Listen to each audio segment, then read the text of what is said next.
झारखंड के साहिबगंज में रैली में पीएम मोदी ने नागरिकता संशोधन कानून के मुद्दे पर विपक्ष और खासतौर पर कांग्रेस पर बड़ा हमला किया। प्रधानमंत्री नरेंद्र मोदी ने आरोप लगाया कि नागरिकता कानून को लेकर कांग्रेस अफवाह फैला रही है। पीएम मोदी ने कहा कि नए कानून की वजह से देश में किसी की नागरिकता को कोई खतरा नहीं है। इतना ही नहीं, पीएम मोदी ने युवाओं से शांति बनाए रखने की अपील की है। पीएम मोदी ने कहा कि अगर विरोध करना है तो लोकतांत्रिक तरीके से करें और सरकार तक अपनी बात पहुंचाएं। अब नागरिकता संशोधन कानून को लेकर फिर से ये सफेद झूठ बोलने लगे हैं, लोगों को डराने लगे हैं। कांग्रेस और उसके जैसे दलों और उसके वामपंथी इकोसिस्टम ने पूरी ताकत झोंक दी है भारत के मुसलमानों को डराने के लिए। ये लोग देश में झूठ और भ्रम का माहौल बना रहे हैं, हिंसा फैला रहे हैं,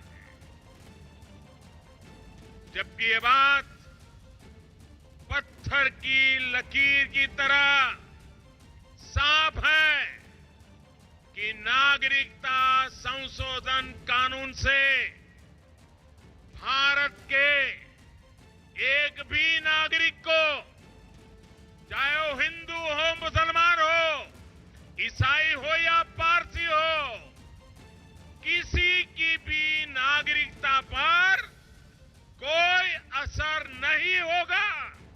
मैं पूछना चाहता हूं कि आखिर इसमें भारतीय मुसलमानों या किसी भी भारतीय नागरिक के अधिकारों का हनन कहां होता है? क्यों झूठ बोल रहे हो? क्यों झूठ फैला रहे हो? क्यों देश को बर्बाद करने में तुले हुए हो? साथियों, नागरिकता संशोधन कानून न किसी भारतीय का अधिकार छीनता है, न ही उसे किसी तरह का नुकसान पहुंचाता है। लेकिन फिर भी कांग्रेस और उसके साथी इस मुद्दे पर मुसलमानों को भड़काने का, डराने का, भयभीत करने का प्रयास करके अपनी राजनीतिक खिचड़ी पकाना चाहते हैं। मैं देश के कॉलेजों और यूनिवर्सिटी के युवा साथियों से भी आग्रह है कि आप अपने महत्व को समझें, आपके जीवन के इस मूल्यवान समय को समझें। जहां आप पढ़ रहे हैं उन संस्थानों का महत्व समझें। सरकार के फैसलों और नीतियों को लेकर चर्चा करें, डिबेट करें। आपको कुछ गलत लगता है तो लोकतांत्रिक तरीके से प्रदर्शन करें, सरकार तक अपनी बात पहुंचाए। ये सरकार आपके हर बात, हर भावना को सुनती है, समझती है। लेकिन आपको ये भी समझना होगा कि कहीं कुछ दल, कथित अर्बन नक्सल, कहीं अपने आप को बुद्धिजीवी कहने वाले लोग आपके कंधे पर बंदूकें चला करके अपना राजनीतिक उल्लू तो सीधा नहीं कर रहे हैं। मैं आज कांग्रेस और उनके जितने चेले चपाटे हैं, जितने उनके साथी दल हैं, उनको आज खुलेआम चुनौती देता हूं।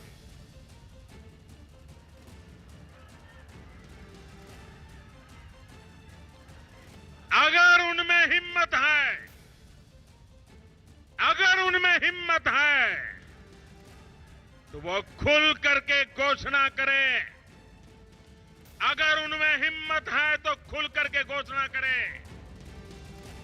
कांग्रेस और उसके सारे साथी खुल करके घोषणा करें कि वो पाकिस्तान के हर नागरिक को भारत की नागरिकता देने के लिए तैयार है।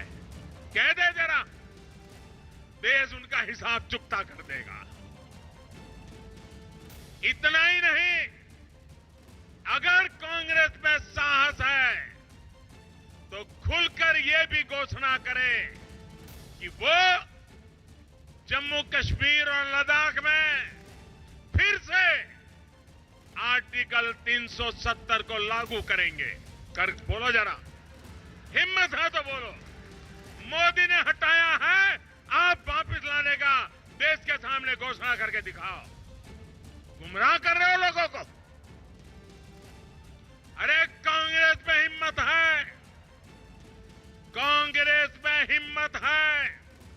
अरे कांग्रेस के साथियों में हिम्मत है तो वो ये भी खुल करके घोषणा करे कि 3 तलाक के खिलाफ जो कानून बना है उसे वो रद्द कर देंगे।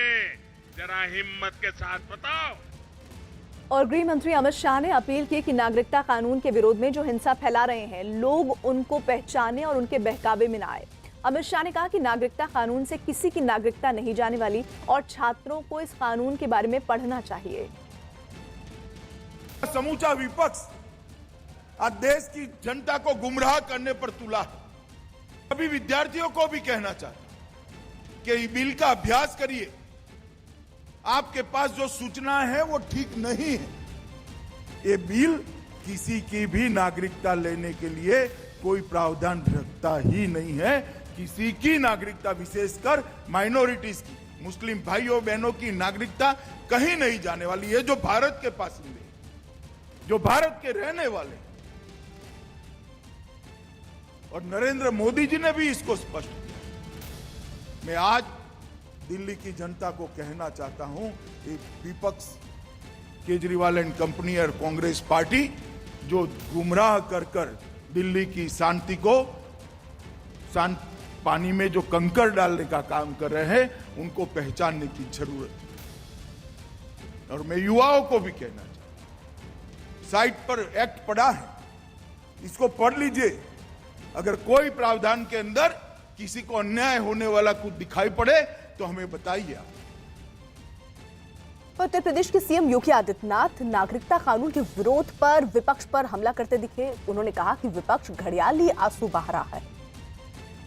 महाराज जी, अब सवाल जो सियासत हो रही है इसमें नागरिकता संशोधन बिल को लेकर आपने देखा कि ममता बनर्जी खुद लीड कर रही है, एक सीएम होते हुए प्रियंका गांधी उसको लेकर आ रही हैं, और जिस तरह विपक्ष लगातार पूरे देश में जो माहौल क्रिएट कर रहा है, उस पर क्या कहेंगे आप? देखिए,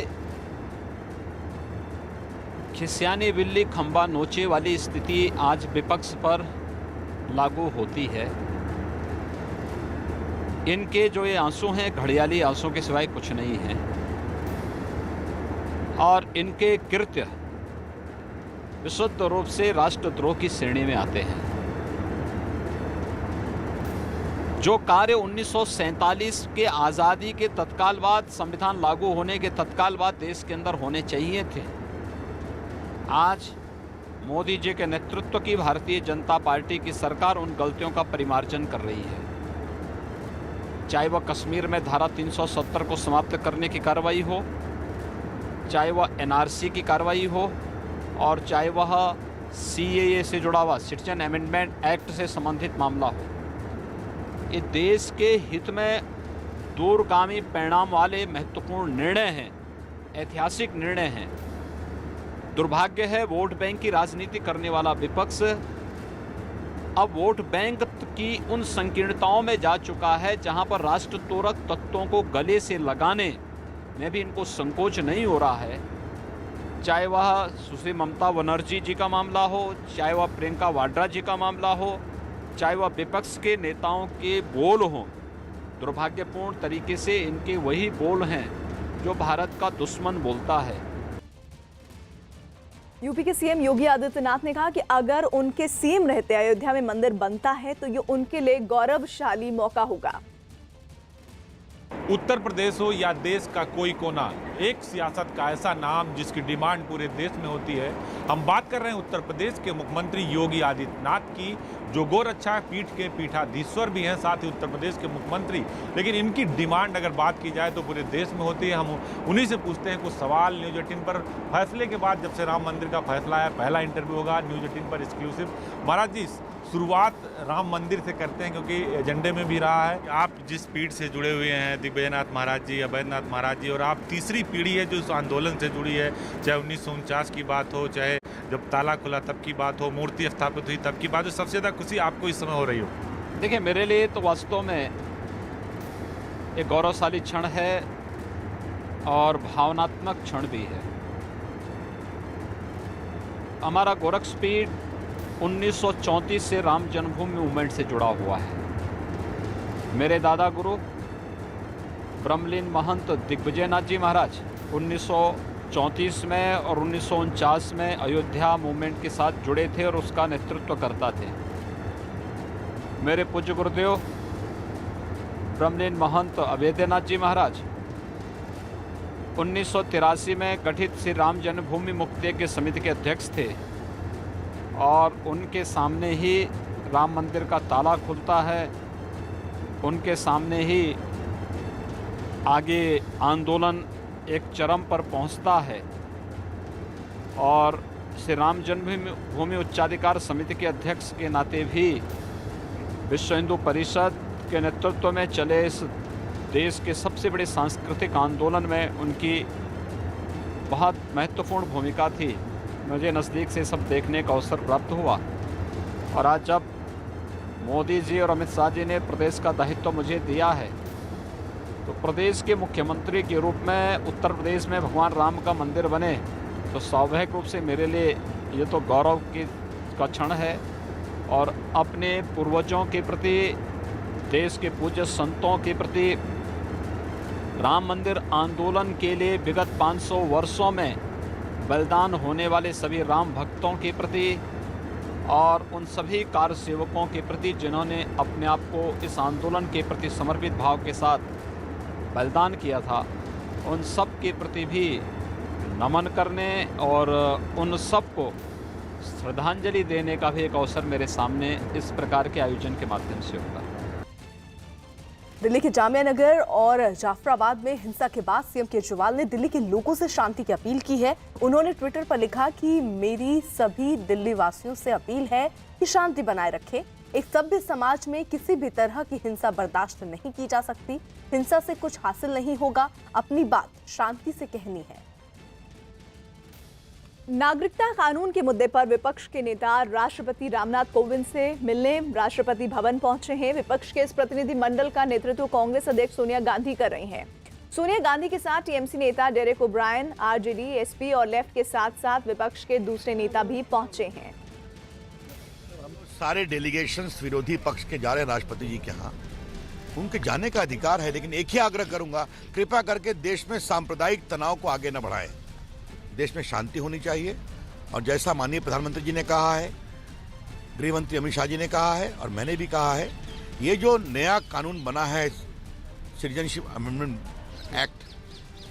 अमेंडमेंट, इसमें एक बात साफ है, किसी भी भारतीय नागरिक पर यह लागू नहीं होता। भारत के किसी भी मुस्लिम समाज के व्यक्ति को अपने धर्म का अनुसरण करने में कोई बाधा उत्पन्न नहीं करता। खबर पर बातचीत के लिए हमारे साथ हमारे सहयोगी नीरज जुड़ रहे हैं।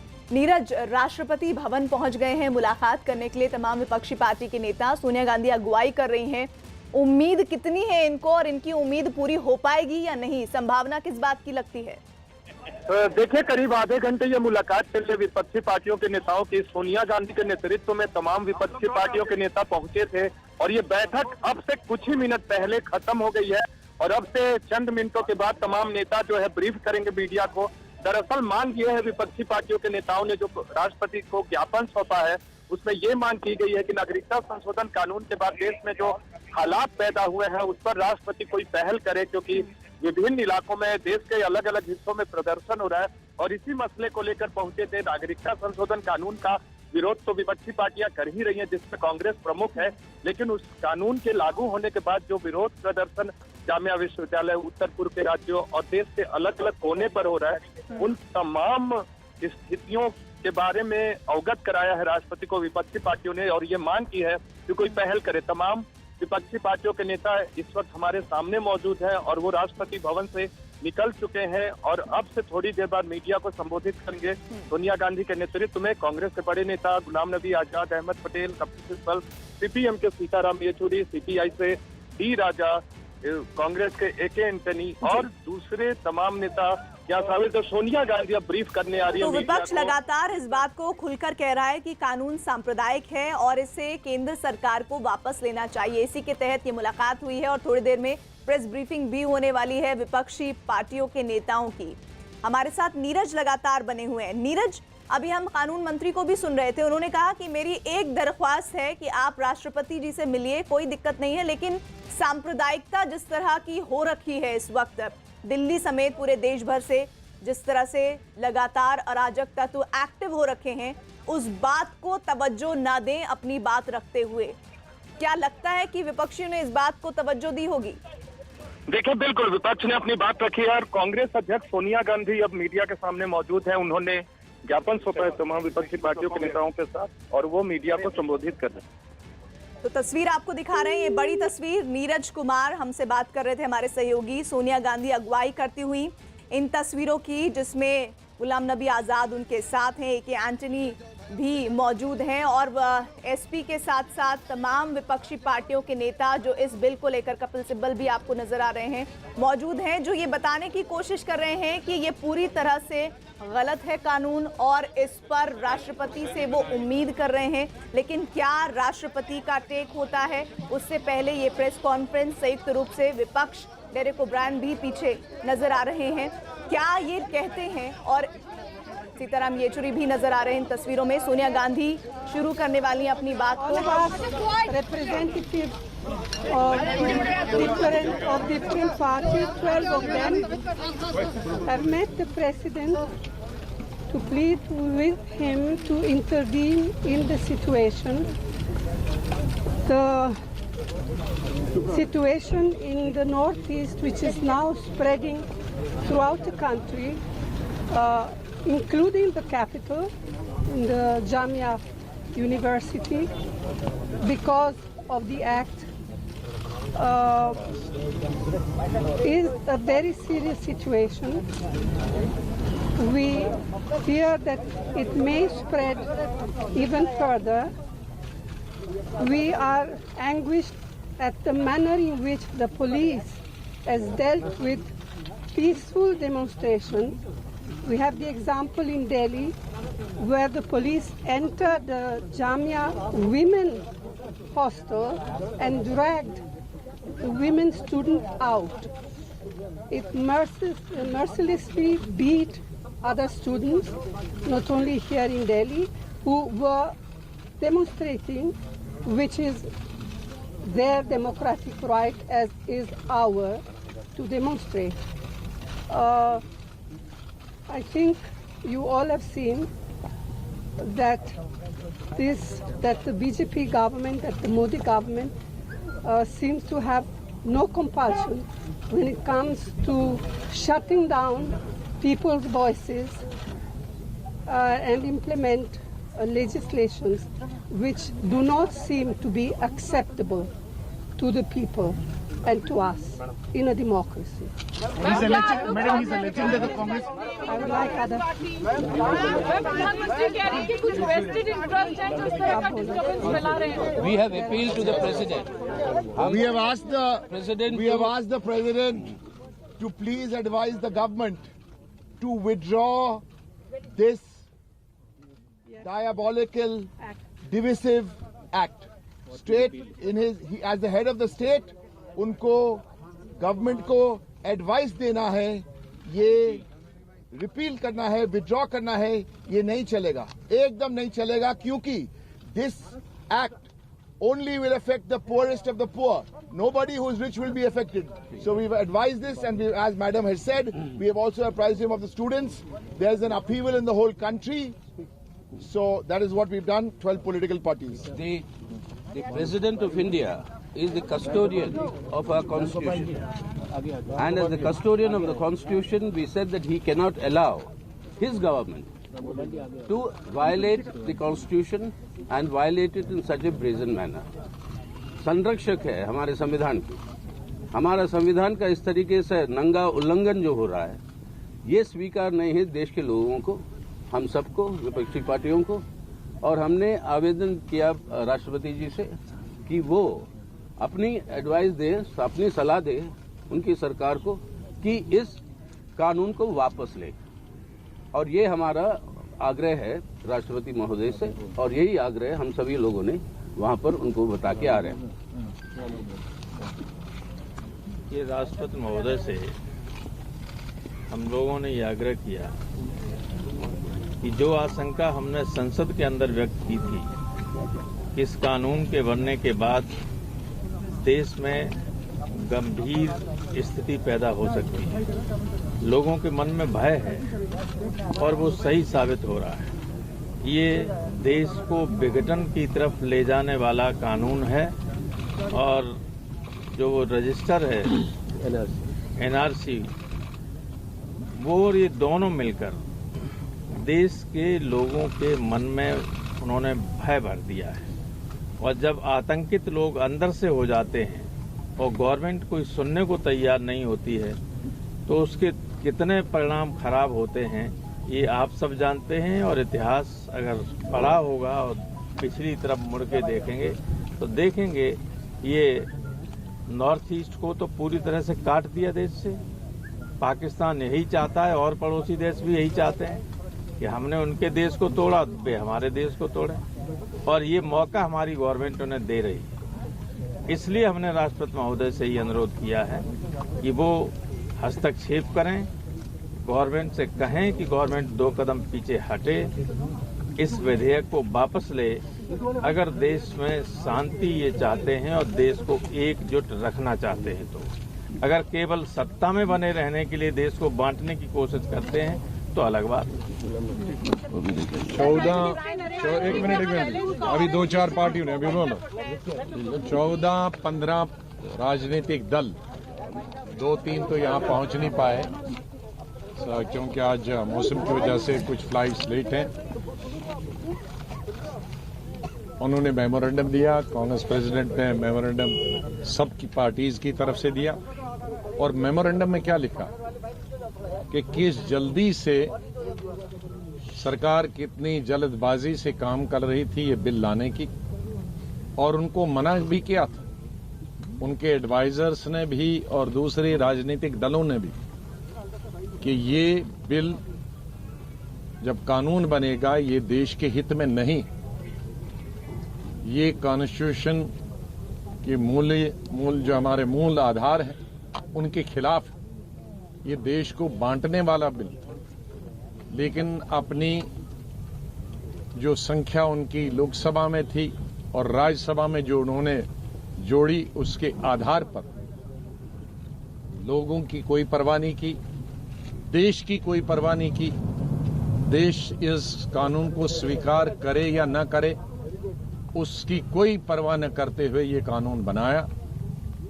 विपक्ष को, चाहे वो दक्षिण से हो, पूर्व से हो, पश्चिम से हो, उन सबको ये मालूम था कि देशवासी इस बिल को नकार देंगे, और यही हुआ। आज त्रिपुरा से लेकर, असम से लेकर, मेघालय से लेकर और नीचे केरला तक शायद कोई स्टेट रही हो, शायद कोई यूनिवर्सिटी रही हो, शायद कोई आईआईटी रहा हो, शायद कोई आईआईएम रहा हो, या इंस्टीट्यूट्स के डॉक्टर्स हो, वो सब आज सड़कों पर हैं, पूरा देश सड़कों पर है। ये दूसरी बात है कि गवर्नमेंट ने एडवाइजरीज इशू की हैं रीजनल चैनल्स को, नेशनल चैनल्स को, रीजनल पेपर्स को, नेशनल पेपर्स को, कि टेलीविजन पे, अखबार पे, व्हाट्सएप पे, फेसबुक पे कुछ नहीं दिखाना। लेकिन उसके बावजूद भी दुनिया भर में छप रहा है और दुनिया इस सरकार के खिलाफ बोल रही है कि इसने क्या किया। तो इसका जो परिणाम निकला कि आज तमाम बच्चे और तमाम इंस्टीट्यूशंस इंस्टीट्यूशंस बंद हो गए और बच्चे सड़कों पर हैं। और तो गुलाम नबी आजाद वहां पर इस तरीके से बोलते नजर आए कि 14 से 15 राजनीतिक दल दरअसल राष्ट्रपति के पास पहुंचे हैं और इस कानून को वापस लेने की, इस बिल को वापस लेने की मांग इन विपक्षी दलों के द्वारा की गई है। बढ़ रहे हैं आगे। जामिया यूनिवर्सिटी में रविवार को हुई हिंसा से जुड़े कुछ वीडियो दिल्ली पुलिस ने जारी किए हैं। इन वीडियो में दिल्ली पुलिस जामिया यूनिवर्सिटी के छात्रों से पथराव न करने और कैंपस के अंदर ही रहने की अपील कर रही है। पुलिस के मुताबिक ये वीडियो जामिया यूनिवर्सिटी के गेट नंबर 6 के सामने का है। हिंसा के दौरान दिल्ली पुलिस के ज्वाइंट सीपी माइक से पथराव न करने की अपील करते दिखे, साथ ही हिदायत दे रहे हैं कि अगर पथराव नहीं रुका तो मजबूरी में उन्हें बल का प्रयोग करना पड़ेगा। पुलिस ने छात्रों से यहां तक कहा कि छात्रों के बीच कुछ गलत लड़के पहुंच गए हैं जो पथराव कर रहे हैं।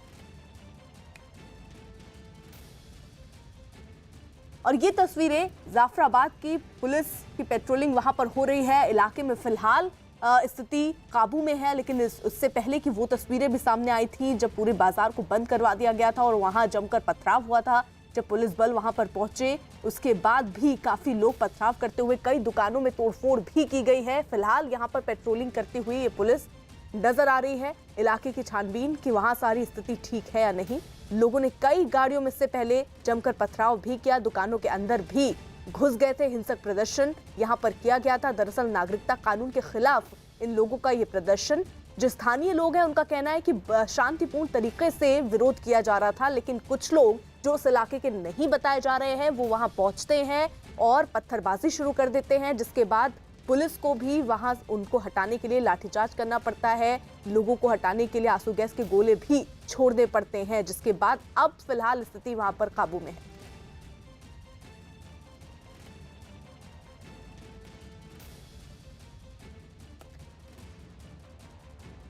तो ये पुलिस हालांकि जाफराबाद से जो पूरे इलाके आगे की तरफ भी बढ़ते हुए ये पुलिस पूरे दिल्ली में एक तरीके से पेट्रोलिंग करती हुई नजर आ रही है। सब जगह स्थिति देखी जा रही है, क्योंकि जिस तरीके से जामिया मिलिया इस्लामिया में ये हिंसा भड़की थी, उसके बाद आज जाफराबाद में कुछ ऐसे ही हालात थे जब जमकर पथराव वहां पर लोग करते हुए नजर आए, वहां पर तोड़फोड़ करते नजर आए। उसके बाद अब जो पुलिस है वो पूरी तरीके से सतर्क है। पूरी दिल्ली में ये पेट्रोलिंग हो रही है, इलाके की छानबीन हो रही है, स्थिति पर नजर रखी जा रही है कि सब जगह हर जो स्थिति है वो कंट्रोल में रहे, नियंत्रण में रहे। ये कोशिश यहाँ पर अब पुलिस बल के द्वारा की जा रही है।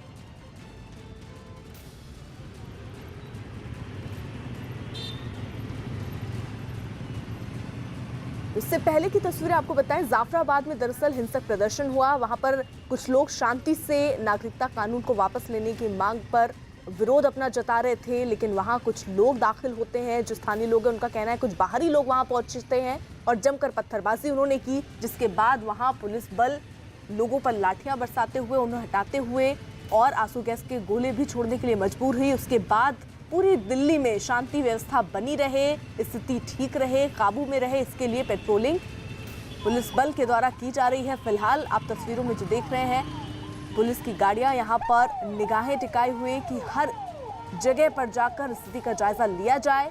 फिलहाल जाफराबाद में हालात काबू में हैं और जगहों की पेट्रोलिंग भी पुलिस के द्वारा की जा रही है, ताकि कहीं भी स्थिति जो है वो जामिया मिलिया इस्लामिया या जाफराबाद जैसी ना हो पाए, इसलिए पेट्रोलिंग पुलिस की तरफ से की जा रही है। इससे पहले भी जामिया मिलिया इस्लामिया में भी इस तरीके से हिंसा भड़की थी, उसके बाद ही लोग अब जगह जगह ऐसे ही सड़कों पर उतर रहे हैं। आज भी जाफराबाद में कुछ लोग शांतिपूर्ण तरीके से, ये कहा जा रहा था, अपना प्रदर्शन करेंगे, जिसके बाद वहां अचानक से स्थिति जो है वो बिगड़ती है। कुछ लोग वहां पत्थरबाजी करने लगते हैं। दुकानों को सुबह से ही बंद करवा लिया गया था। कुछ दुकानें जो खुली रह गई थी वहां पर पहुंचकर ये लोग तोड़फोड़ करते हुए नजर आए। वहां लोग किसी तरह अपनी जान बचाकर भागने को मजबूर हुए। जो स्थानीय लोग हैं, जो चश्मदीद हैं, दरअसल उनका यही कहना था कि स्थिति अचानक से वहां बिगड़ी है। पुलिस वालों ने वहां पर मोर्चा संभाला, तुरंत लोगों को हटाने का प्रयास वहां पर शुरू किया गया। आंसू गैस के गोले भी वहां पर छोड़े गए हैं। ये दो तस्वीरें आप देख रहे हैं, थोड़ी देर की पहले की ये तस्वीरें जब वहां जाफराबाद में इस तरीके से स्थिति बिगड़ी और अब दिल्ली में हर जगह स्थिति काबू में रहे, इसकी कोशिश पुलिस के द्वारा की जा रही है। जगह जगह पेट्रोलिंग की जा रही है स्थिति पर नियंत्रण रखने के लिए, काबू रखने के लिए कि कहीं कोई माहौल जो है वो ना बिगड़े। इससे पहले भी कई पुलिस के अधिकारी इस बात का अनाउंसमेंट करते हुए भी नजर आए कि शांति व्यवस्था बनाए रखें, किसी के बहकावे में ना आए और जो भी वीडियो दिख रहे हैं उसके हिसाब से कुछ भी फैसला ना ले, सब चीजें गलत हैं। और इस तरीके से पुलिस भी शांति बनाने का एक मैसेज लोगों को देते हुए नजर आ रही है। अमित सिंह हमारे साथ, हमारे सहयोगी इस वक्त जुड़े हुए हैं। अमित, ये तस्वीरें दिखा रही है कि किस तरीके से दिल्ली में स्थिति कहीं पर भी बिगड़ जा सकती है और इसी को देखते हुए पेट्रोलिंग जो है वो बढ़ा दी गई है। जी बिल्कुल सही कहा आपने कि जिस तरीके से लगातार हिंसा हो रही है, पहले जामिया के इलाके में मथुरा रोड से हिंसा शुरू हुई, उसके बाद एनएफसी में हुई और उसके बाद जामिया में जिस तरीके से प्रोटेस्ट हुआ, उसके बाद से लगातार ये सवाल उठने लगे थे और अब जाकर सभी इलाकों में, दिल्ली के सभी इलाकों में पेट्रोलिंग बढ़ा दी गई है। आपको मैं तस्वीरें यहाँ का दिखाना चाहूँगा, जाफराबाद इलाके की तस्वीरें। सबसे पहली तस्वीर मैं आपको वो दिखाना चाहूँगा जिस स्पॉट पे स्कूल बस के ग्लासेस को तोड़ा गया था, जहाँ से प्रदर्शन शुरू हुआ था। आपको तस्वीरों के जरिए बस को यहाँ से हटा दिया गया है, लेकिन जो रोड पर अभी भी देख सकते हैं ग्लास के टुकड़े आपको मिलेंगे। तो दूसरी तस्वीर मैं आपको अपने राइट हैंड साइड एक दूसरी तस्वीर दिखाना चाहूंगा। आप देखिए कि अभी भी आरएएफ के जवान और दिल्ली पुलिस के जवान जो हैं यहाँ पर मौजूद हैं और लगातार जो है इस इलाके पर नजर बनाए हुए हैं। लेकिन एक तीसरी तस्वीर और है जिसे मैं आपको यहाँ से नहीं दिखा पाऊंगा, क्योंकि वहाँ फिलहाल जो है अमन कमेटी के जो लोग हैं वो इलाके के लोगों को समझा रहे हैं कि हिंसा ना करे, क्योंकि हिंसा कर रहे थे, उसी के वजह से बलपूर्वक दिल्ली पुलिस ने उनको तितर-बितर करने के लिए आंसू गैस का टीयर गैस यहां से छोड़े हैं। तो ये तस्वीरें ये साफ दिखा रही हैं कि किस तरीके का आलम इस वक्त अभी भी यहां पर बना हुआ टेंस आलम है। हालांकि जो पिछले अगर हम बात करें तो 1 से 1.5 घंटे हो गए, 1.5 घंटे से ना ही पत्थरबाजी हुई है, ना ही कोई भी टीयर गैस यहां से दिल्ली पुलिस ने फायर किया है। लेकिन जो दिल्ली पुलिस के जो आला अधिकारी हैं वो अभी भी इस वक्त मौके पर मौजूद हैं। अमन कमेटी के लोगों से दिल्ली के पुलिस के आला अधिकारी लगातार बातचीत कर रहे हैं और अमन कमेटी के लोग जो है वो इलाके के लोगों से बात कर रहे हैं और शांति बनाए रखने की अपील कर रहे हैं। इलाके के लोगों से डायरेक्टली दिल्ली पुलिस बात नहीं कर पा रही है, क्योंकि जो इलाके के लोग हैं वो दिल्ली पुलिस पर काफी गुस्से में है। आपको मैं दोबारा एक बार तस्वीरें दिखाना चाहूंगा। आपको तस्वीरें देखकर आप अंदाजा लगा सकती है। आमतौर पर जाफराबाद इलाके में ऐसी तस्वीरें देखने को नहीं मिलती हैं, लेकिन आज कई तस्वीर कुछ अलग है। यहाँ पर आप देखिए बिल्कुल अमित, तस्वीरें हम देख रहे हैं वहां पर हालांकि पुलिस ने पेट्रोलिंग बढ़ा दी और सुरक्षा व्यवस्था चाक चौबंद रहे, इसकी पूरी कोशिश वहां पर की जा रही है।